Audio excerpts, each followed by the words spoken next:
Hey guys, what's going on? My name is Nate, lawyer, YouTuber, and let's just talk about the news of the day. Trump and the First Lady test positive for coronavirus.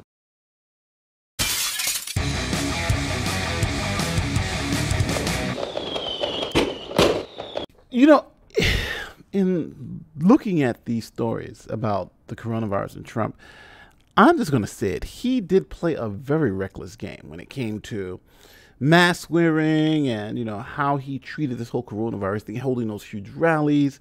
And, it did give him a heightened risk of catching this virus. And it seems like, playing those games just eventually caught up with him.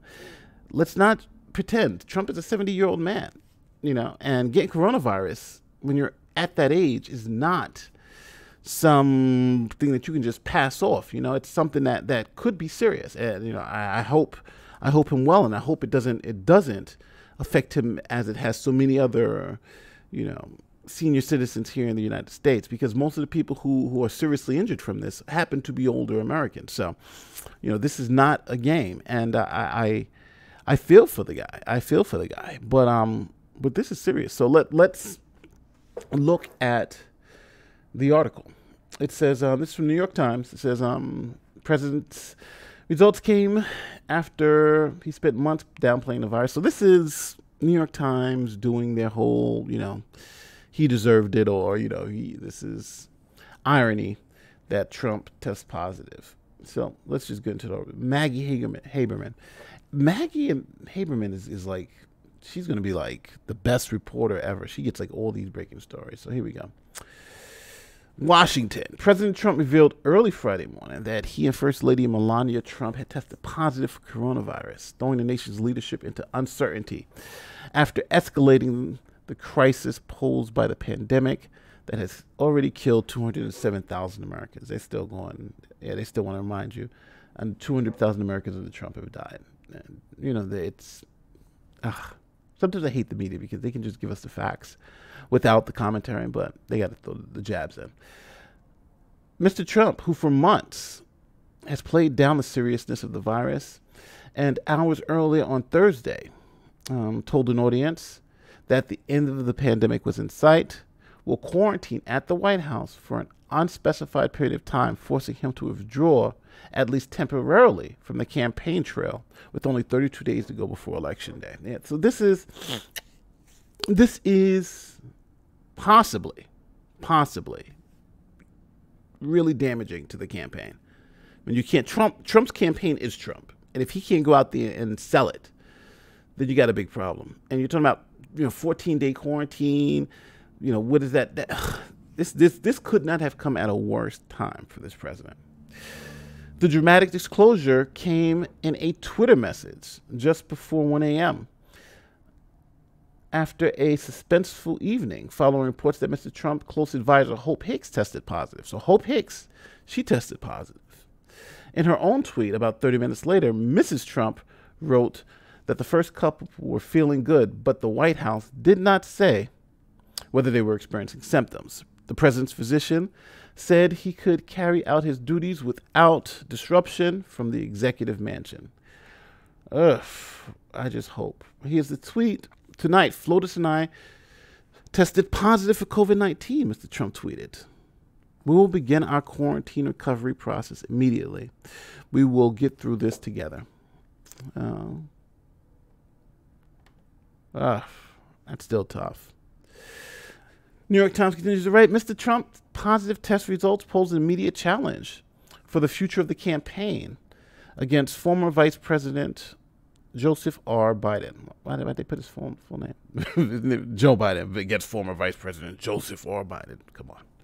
The Democratic nominee, with barely a month until Election Day, even if Trump 74 remains asymptomatic, he will lose much of his remaining time on the campaign trail. Yeah, because you got to wait the 14 days. It's a minimum 14 days. If he becomes sick, it can raise questions about whether he should remain on the ballot at all. And that's true. If he starts getting sick symptoms or he has to go on a ventilator, it's going to be tough to allow him to, there have been people who have died before they got elected and get elected, which is kind of crazy. But, I don't think they're they're pondering that, but I don't think that you even have anything to worry about. I don't think he's going to die, because even the people in those older age groups, it's a small percentage of them that die. It's not, everybody who's 74 gets it, but it's more concerning because there is an extremely higher risk, and Trump is 74. The White House did not say how long Mr. Trump would have to remain isolated. We know it's probably going to be 14 days.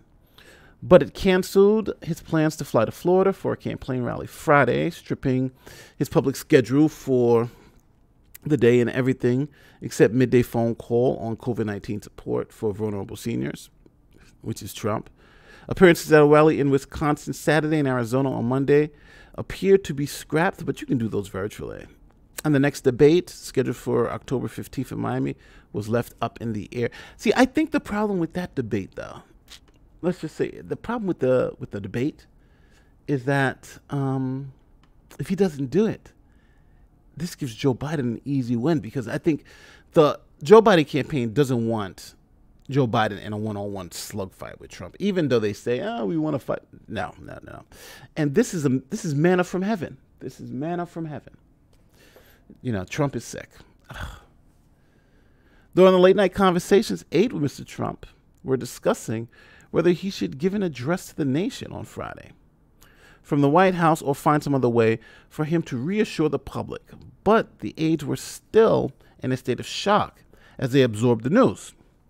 And there was no immediate word on how far the infection may have spread among other senior White House officials, who generally did not wear masks in deference to the president's disdain for them. So the president didn't like masks. Nobody wore masks. And now the boss got it. Damn. Wear masks, people. Wear masks. You see what happens when you don't. The president and first lady are both feeling well at this time, which is great. And they remain at home within the White House during their convalescence. Dr. Sean P. Coney. Was it Conley? What am I seeing P. Conley? Well, it's late. Dr. Sean P. Conley. I couldn't read that. White House during their convalescence. So what did I just read? You can see what happens when you start reading this thing at like 2 a.m. in the morning. The president and first lady are both well at this time, and they remain at home within the White House during their, is that convalescence? I believe that's convalescence. Dr. Sean P. Conley, the White House physician, said in a statement, adding, "Rest assured, I expect the president to continue carrying out his duties without disruption while recovering, and I will keep you updated on any future developments." Other aides to the president would not say whether they were experiencing symptoms, but people at the White House noticed that his voice sounded raspy on Thursday, although it was not clear that was abnormal for him, especially given the number of campaign rallies he has been holding lately. So there's a little exhaustion probably going on there, where he's holding all these campaign. I told you it was late. I think there's probably just a little exhaustion going there. You're holding all these campaign rallies and you're trying to do it, and it also would show maybe why he was so aggressive, because he could have just been sick. And it's good that Joe Biden was 6 feet apart, as you see in this picture, and he was wearing a mask. He was saying, Joe wears mask all the time. Yeah, that's a smart thing to do. I think this could be devastating. Because I think this could wake people up. I don't think this is good for the Trump campaign at all. Mr. Trump, former Vice President Joe Biden, they're fighting it out, debate stage.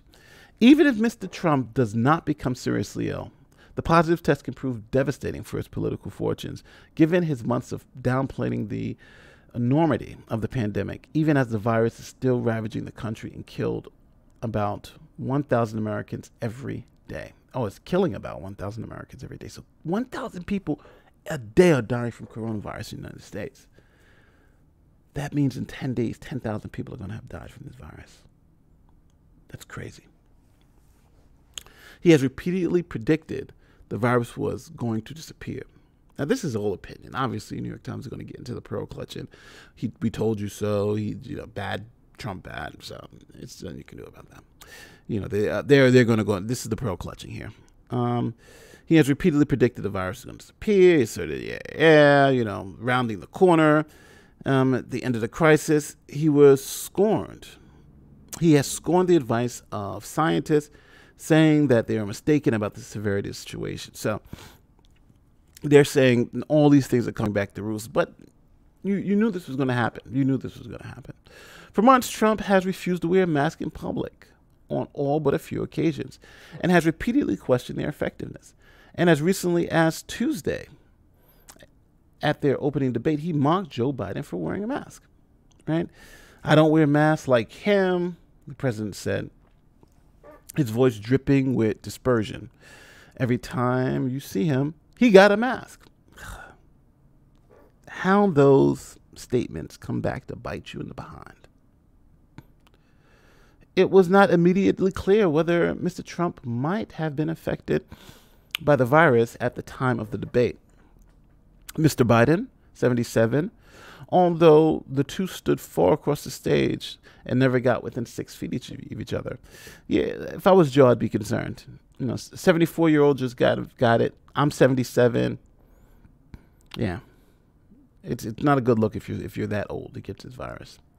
Trailing in the polls, president in recent weeks has increasingly held crowded campaign events in defiance of public health guidelines and sometimes state and local governments. And remember that happened, I think, in Arizona and a couple of states where he's holding these big rallies, and the people in those localities said that you can't do it. So they didn't,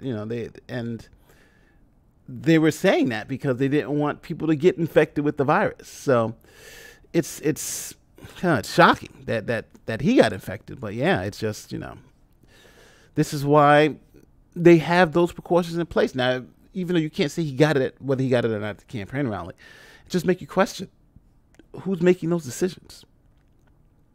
When he accepted the nomination on the final day of the Republican National Convention, he invited more than 1,000 supporters to the South Lawn of the White House and held a number of rallies around the country since, often with hundreds and even thousands of people who are jammed into tight spaces, many of them most without masks. Yep, he does. This is, I sometimes don't like the mainstream, as obviously, as you know, but this is irony. This is irony coming back to bite the president in his behind, because the mask wearing, oh my God, the media is going to have a field day with this because they're going to say, we told you so. We told you so. And all those people that dislike the president, this is it. He's given them gold. Well, he's not giving them gold by testing positive. I think this really hurts his reelection campaign. I don't think there's any way you can spin it. Those who are going to vote for him are always going to vote for him. But I think it's those moderates and independents who are saying, well, possibly could. Now it's kind of like, yeah.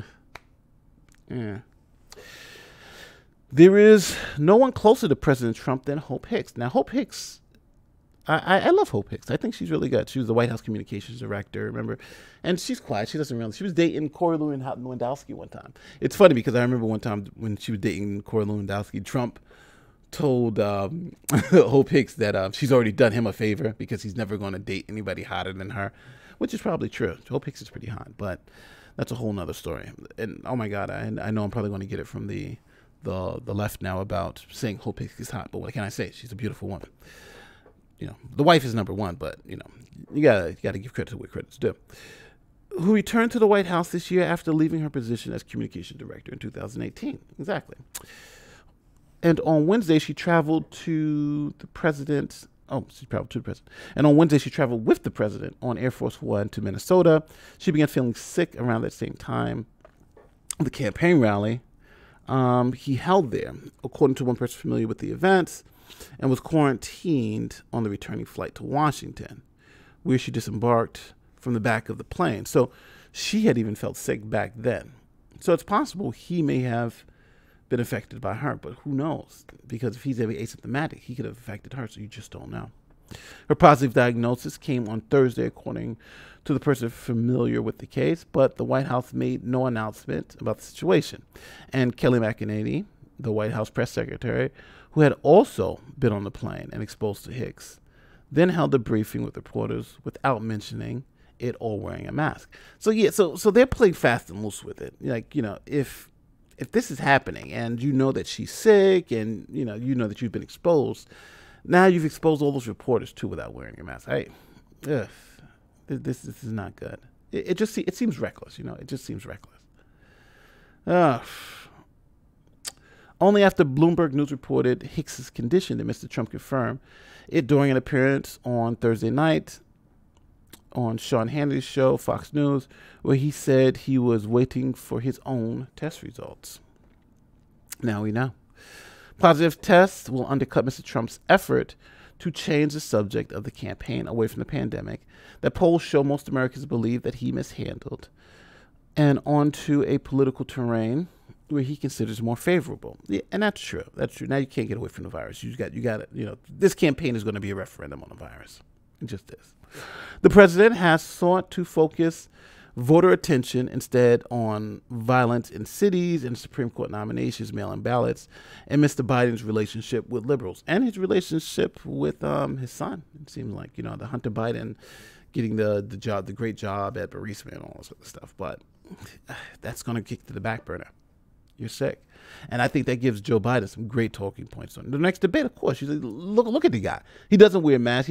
And now he's COVID-19 positive. Look at me. This is what I'm talking. It's manna from heaven. It's manna from heaven. Mr. Trump is the latest world leader to become infected. Prime Minister Boris Johnson, yeah, but he got so sick he went to the hospital. Yeah, Boris Johnson of Britain was so sick that he had to be hospitalized before recovering. Prince Charles likewise contracted. I didn't know Prince Charles contracted, but Prince Charles likewise contracted coronavirus, as have other leaders, the Brazilian president, Honduras, Guatemala, and Bolivia. Oof, I didn't know. That's an interesting list. The Brazilian, obvious president was the strong man who was playing it down too. So, but the symbolism of an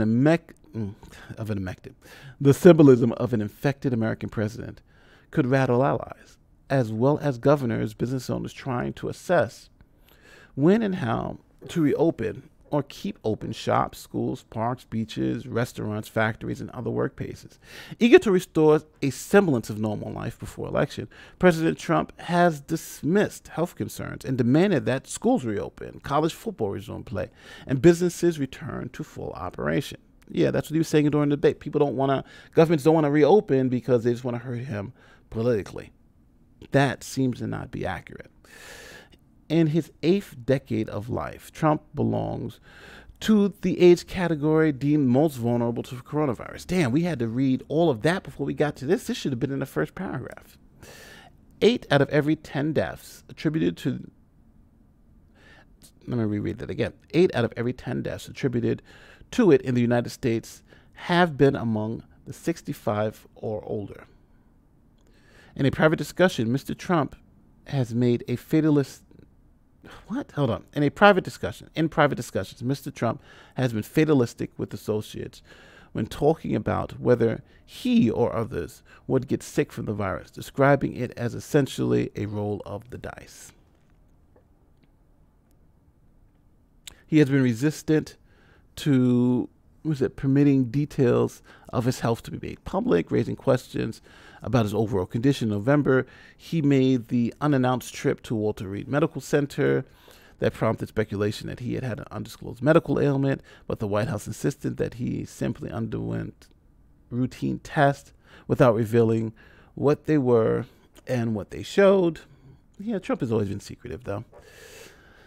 But while Mr. Trump has been reported to have high cholesterol and tips scales at 243 pounds, which is considered obese for his height, Dr. Conley, his physician, pronounced Mr. Trump as very good health.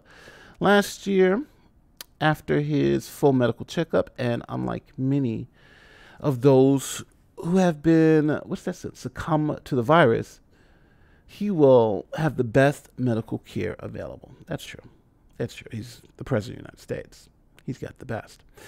A variety of people around Mr. Trump were previously infected by the virus, including, most recently, Robert C. O'Brien, the National Security Advisor, who had a mild case before returning to work in August. Others infected include Kimberly Guilfoyle, his son's girlfriend, a White House valet, Kate Miller, Vice President Mike Pence press secretary, as well as some Secret Service agents, and a Marine in the president's helicopter unit. Herman Cain, a former Republican presidential candidate and ally of President Trump's, died of coronavirus in July after attending a Trump rally in Tulsa, Oklahoma, where Mr. Cain, like many others in the arena, was seen not wearing a mask at least part of the time. Mr. Trump has repeatedly expressed confidence in public about his own health, saying that he's not concerned about being exposed despite his various close calls. I'm on stage that's very far away, so I'm not concerned at all, he said last month, brushing off words about crowded rallies. Behind the scenes, although the self-described germaphobe was angry in the spring that his valet, who was among those to serve him food, had not been wearing a mask before testing positive. According to people in touch with him, Trump privately expressed irritation with people who got close to him. According to the president, he began taking hydroxychloroquine. Chloroquine, an anti-malaria drug, proactively around that time, and later said he had no adverse effects. Yeah, remember when he had been exposed, then it was like, yeah, hydroxychloroquine. So these are the aides: Jared Kushner, Tope Hicks, before boarding Marine One on Wednesday night, and she could be infected. Stephen Miller, Jared Kushner, Dave Scavano, and Nick Luna.